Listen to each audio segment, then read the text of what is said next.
Tales from the Vault n'aura jamais été aussi bien nommé. En effet, aujourd'hui, nous allons parler de zombies. Oui, mais de Marvel Zombies.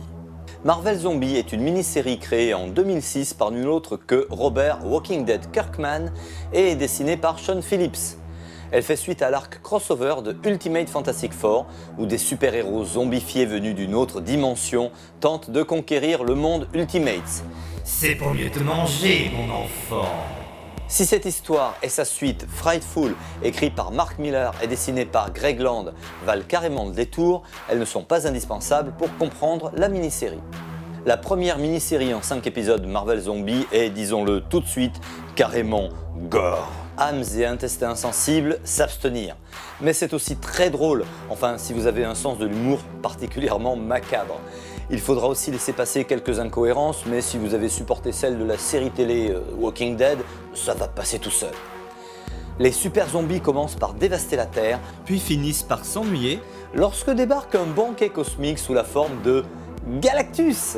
Le préquel qui s'ensuit n'est autre que Marvel Zombies versus Army of Darkness. Oui, vous avez bien entendu, la lutte contre le Necronomicon et les Deadites mène le H des films de Sam Raimi dans le New York de vos super-héros.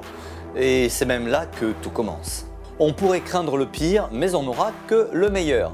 Le scénar de John Layman est excellent et à mourir de rire. Les dessins de Fabiano Neves et les couleurs de John Chong sont magnifiques. Le niveau des dessins baisse un peu lorsque Fernando Blanco et Sean Phillips se joignent à l'équipe, mais l'ensemble reste très bon et très drôle.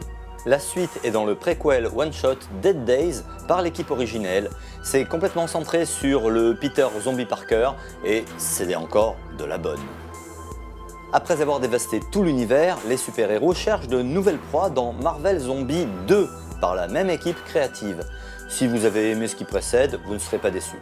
On descend d'un cran avec Marvel Zombies 3 et 4 par Fred Van Lent et Kev Walker, même s'ils ont des moments marrants. Dans les deux cas, ce sont des équipes de héros de la Terre 616 qui tenteront de s'opposer aux zombies. Machine Man et Jocasta dans le 3, les Midnight Suns dans le 4. Ça tient la route, mais on est très loin des heures glorieuses des zombies.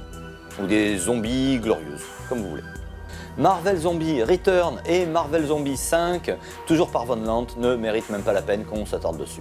Marvel Zombies Supreme se déroule dans l'univers de l'Escadron Suprême et est très centré sur les personnages humains. C'est donc une approche tout à fait différente et, ma foi, pas mal réussie. Marvel Zombie Destroy est hautement zappable. Et est-il vraiment utile de mentionner des spéciaux Halloween ou Christmas Carol qui n'ont plus rien à voir avec rien ?